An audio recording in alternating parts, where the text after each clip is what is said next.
नमस्कार मेरे प्यारे साथियों। आज की कहानी में हम लोग जानेंगे कि आखिर कौन सा मनुष्य यानी स्वर्ग में जाते हैं। आप लोग जानकर चौंक जाएंगे। तो इस कहानी को हो सके तो दोस्तों आप लोग पूरा सुनिए। तो चलिए दोस्तों कहानी को शुरू करते हैं। पृथ्वी लोक पर एक बार की बात है, 4 मनुष्य की मृत्यु एक समय ही हो जाता है। यानी वो चारों लोग अलग अलग प्रांत के थे। दोस्तों उसमें से एक राजा था जो कि एक बड़ा राज्य का राजा था। दूसरा एक व्यक्ति था जो कि वो व्यापारी था, जो कि अपने व्यापार के लिए पूरे अपने राज्य में विख्यात था। तीसरा व्यक्ति था जो कि पूजा पाठ करता था, और वहीं चौथा व्यक्ति था जो कि वो गरीब परिवार से बिलोंग करता था। दोस्तों चारों एक साथ मरे और यमराज के दरबार में पहुँचे। जैसे ही यमराज के दरबार में वो पहुँचे, चारों आपस में बात करने लगे। सबसे पहले राजा कहने लगा कि देखो मैं ही स्वर्ग में जाऊंगा, यहाँ पर दूसरा कोई नहीं जाएगा, क्योंकि मैंने अपनी ज़िंदगी में बहुत सारा पुण्य का काम किया है। क्योंकि मैं अपने राज्य में बहुत सारे लोगों को दान दिया है, बहुत सारे लोगों को वस्त्र दिया है, बहुत सारे लोगों को फ्री में खाना खिलाया है, और बहुत सारे लोगों को मैंने शिक्षा देने के लिए पैसा दिया है, और यहाँ तक कि मैंने बहुत सारे लोगों का मकान बनवाया है, उनके लिए स्वास्थ्य की उपचार कराया है, और बहुत सारे लोगों को यहाँ तक स्वर्ण मुद्राएं, खाने की चीज़ और बहुत सारा वस्त्र भी दिया है। और मेरा नाम पूरा राज्य में लोग लेते हैं, और जब भी मुसीबत पड़ता है मैं उनके लिए खड़ा रहता हूं, और जब भी वो मुसीबत उन लोगों पर आता है वो मेरे पास आते हैं उम्मीद लेकर, और मैं उनके उम्मीदों पर खड़ा उतरा हूं। इसलिए मैं सोचता हूं कि मैं स्वर्ग में जाने लायक हूं। यह सब बात सुनकर सेठ बोला, हे राजा साहब आप कहाँ जाने लायक है? मैं तो आपसे ज़्यादा धनी व्यक्ति हूँ। मेरे नगर में कोई भी दुखी नहीं रहता है, क्योंकि मेरे पास इतना पैसा था, मैं जिसको चाहूँ उसी को पैसा दे देता हूँ। क्योंकि मेरे यहाँ बहुत सारे लोग काम करते थे और मैं उसे एडवांस में पैसा दिया करता था। जो काम नहीं करते थे उसको भी मैं पैसा दे देता था, और मैं विदेशों से जो कि सामान मंगाता था, कभी कभी मैं लोगों को ऐसे ही फ्री में बांट देता था। यह बात सुनकर यानी जो पूजा पाठ करने वाला व्यक्ति था वो बोला, है मेरे दोस्त, सिर्फ सामान लोगों को देने से और लोगों की हेल्प करने से स्वर्ग जाने की रास्ता नहीं खुलता है। इसके अलावा आपको पूजा पाठ और भगवान की स्मरण भी करना होता है, जो कि आप लोगों ने अभी तक नहीं किया। इतने में वो पंडित बोलने लगा कि मैं अपने राज्य का सबसे बड़ा पंडित हूँ। मैं बहुत सारे लोगों का ब्याह शादी और बहुत बहुत बड़े मंदिरों का उद्घाटन, लोगों के घर का था और बहुत सारे शुभ काम करवाए हैं, और मैंने सुबह शाम बहुत सारे श्रद्धालुओं को फ्री में भोजन करवाया है, और मैं सुबह शाम भगवान की भक्ति में लीन रहता हूँ। मैं ही स्वर्ग जाने के लायक हूँ। इतने में तीनों आपस में बात ही कर रहे थे। अब तीनों ने यानी उस गरीब व्यक्ति की ओर देखा कि ये गरीब व्यक्ति क्या कहता है। वो गरीब व्यक्ति मन ही मन सोच रहा था कि ये तीनों इतने बड़े व्यक्ति हैं, तीनों ने इतना बड़ा बड़ा यानी कहे तो लोगों पर एहसान किया है। मैंने तो अपनी ज़िंदगी में कुछ भी नहीं किया है। मैं तो सिर्फ मजदूरी करता था, और जो भी टाइम बचता घर आकर माता पिता की सेवा करता, और फिर खा पी कर अपने कामों में लग जाता। तो मैं क्या करूँगा? यही बात जब तक वो गरीब व्यक्ति सोच रहा था, इतने में यमराज के दूत वहाँ पर आ गए, और आकर बोलने लगे कि सबसे पहले राजा से बोले कि हे राजन, तुमने अपने ज़िंदगी में सबसे पुण्य काम क्या किया है? इतने में राजा कहने लगा कि हे धर्मराज, मैंने अपने ज़िंदगी में लोगों को फ्री में खाना खिलाया, उनको वस्त्र दिया, पैसा भी दिया, यहाँ तक कि मैंने उनका मकान भी बनवाया। बहुत सारे ऐसी चीज़ की है जिससे लोग मुझे धरती पर भी पूछते थे, और जब भी संकट पड़ता लोग मेरे घर आते और मैंने उनकी हेल्प की है। और यहाँ तक लोगों की स्वास्थ्य व्यवस्था भी मैंने करवाई है, और मैं अपने राज्य का सबसे सर्वश्रेष्ठ राजा हूँ। मेरे राज्य में सभी लोग खुश रहते हैं, और मेरे राजा होने का लोग गौरव करते हैं। इतने में धर्मराज बोलते हैं, ठीक है, तुमने तो ये सारा काम सही में किया है, यानी तुमने तो पुण्य का काम किया है, परंतु तुम अपने राज्य की सीमा बढ़ाने के लिए दूसरे राज्य के साथ जो हिंसा किया है यानी मार काट किया है और हजारों सैनिकों का जान लिया है, उसका जिम्मेवार कौन है?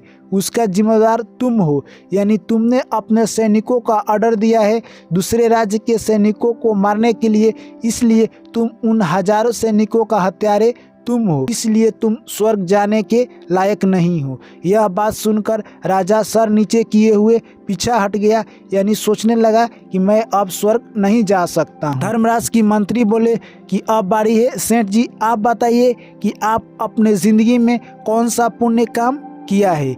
इतने में सेठ जी बोलने लगे कि मैंने अपने ज़िंदगी में बहुत सारा पुण्य काम किया है। मैंने पहले नंबर गरीबों को फ्री में खाना खिलाया है, बहुत सारे लोगों को ऐसे ही पैसा दिया है, जो भी मैं कमाता हूँ अपने धन का 10वां हिस्सा लोगों को ऐसे ही दे दिया करता हूँ, और मैं यहाँ तक कि लोगों को इलाज के लिए भी पैसा फ्री में देता हूँ, और मेरे सेठ होने का लोग हमारे इलाके में गौरव महसूस करते हैं। यह बात सुनकर धर्मराज के मंत्री बोले, ठीक है, तुमने तो ये सारा पुण्य वाला काम किया है, पर तुम जो व्यापारी का काम करते हो उसमें तुमने ये बहुत सारी मिलावटें कर रखी है, यानी नकली सामान मिलाकर तुम लोगों को असली पैसा लेते हो और उन लोगों के साथ ठगी करते हो। उसका पाप कौन भोगेगा?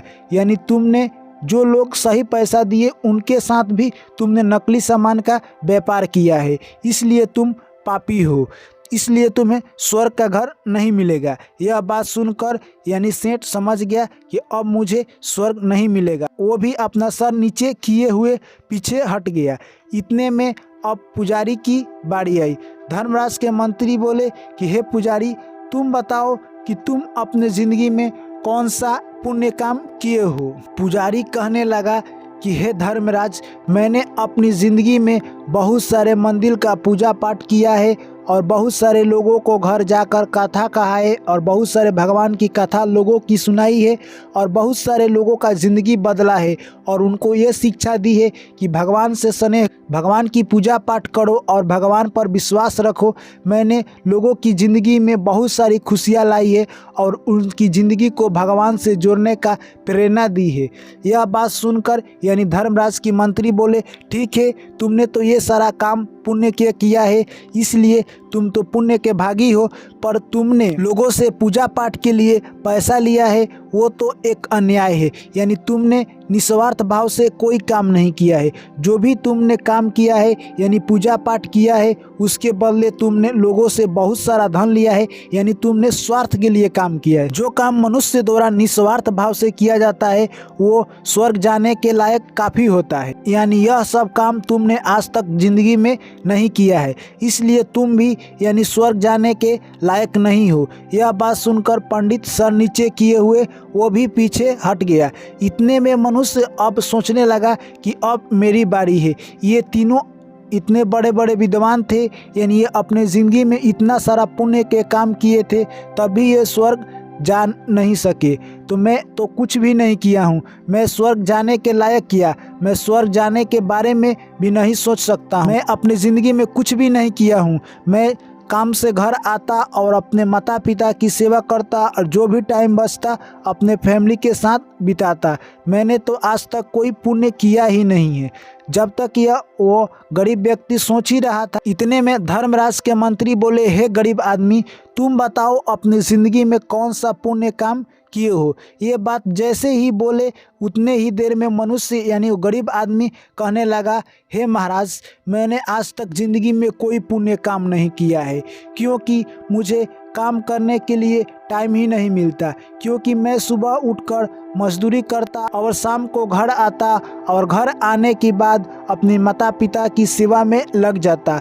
मुझे टाइम ही नहीं मिला कि मैं लोगों की मदद कर सकूं। यह बात सुनकर यमराज की मंत्री बोले कि तुमने कभी भी जिंदगी में किसी की मदद नहीं की है। इतने में वो मजदूर व्यक्ति सोचने लगा और सोचते सोचते उसे याद आया और बोलने लगा कि एक बार हे महाराज, मुझे याद आ रहा है कि मैं एक बार बहुत भूखा था और जैसे ही मैं घर गया खाना खाने के लिए, मेरे घर पर कुछ रोटी पड़ी थी। मैं वो रोटी लेकर खाने के लिए बैठा ही था, तभी तक एक कुत्ता उधर से आ रहा था, जो कि काफ़ी भूखा था और बीमारी के चलते उसकी हालत काफ़ी ख़राब हो गई थी और वो दुबले पतले दिखाई दे रहा था। इतने में वो कुत्ता मेरे सामने आकर बैठ गया। मैं जैसे ही खाने वाला था, वो कुत्ता मेरी रोटी की तरफ एक तरफा नज़र से देख रहा था। मैं समझ गया कि यह कुत्ता मुझसे भी ज़्यादा भूखा है। मेरे दिल के अंदर से आवाज़ आई, तुम्हारे सामने कोई जानवर भूखा बैठा हुआ है और तुम उसे छोड़कर नहीं खा सकते हो। और मैंने वह सारा खाना उस कुत्ते को खिला दिया। यह बात सुनकर यानी धर्मराज के मंत्री बोलते हैं कि तुमने ज़िंदगी में सबसे बड़ा पुण्य यही किया है। यानी जो इंसान अपनी ज़िंदगी में निस्वार्थ भाव से जो काम करता है वो पूजा पाठ से भी बढ़कर होता है। यानी तुमने अपना ज़िंदगी में निस्वार्थ भाव से उस कुत्ता की सेवा की है। यानी उसमें तुम्हें 1% भी स्वार्थ नहीं दिखता कि उससे तुम्हारी कोई मदद मिलेगी, और तुमने अपना पूरा यानी कहे तो खाना उसे खिला दिया।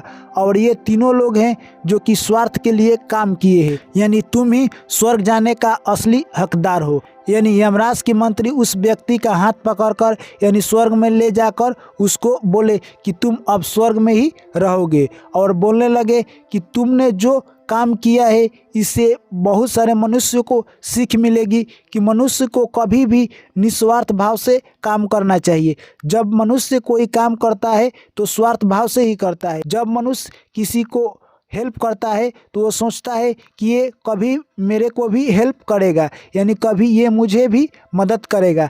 पर ऐसा नहीं सोचना चाहिए, क्योंकि हम ऐसा कभी भी नहीं सोच सकते हैं। यानी हमें निस्वार्थ भाव से काम करना चाहिए। अगर आप यह बात सोचते हैं तो आपका किया हुआ पुण्य पाप में बदल जाएगा। इसलिए आप ऐसा कतई ना सोचें कि जो आप किसी को हेल्प कर रहे हैं वो भी कभी आपको किसी समय हेल्प करेगा।